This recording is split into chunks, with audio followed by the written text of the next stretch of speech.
Дворение мигрантов в пандемию.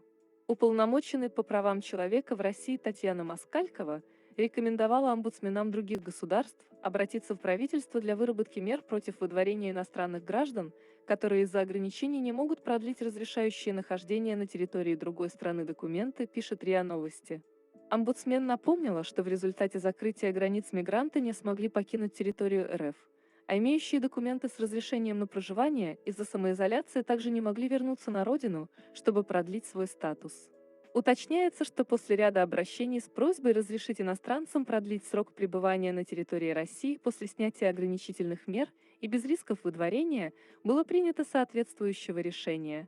Так, действие временных мер по нахождению иностранных граждан в России продлено до 15 декабря 2020 года.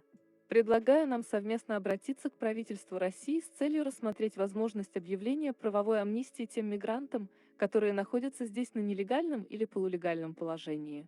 Это поможет провести массовую государственную регистрацию мигрантов. Важное условие получения такой амнистии – мигранты не должны совершать преступления, сказала Москалькова. Также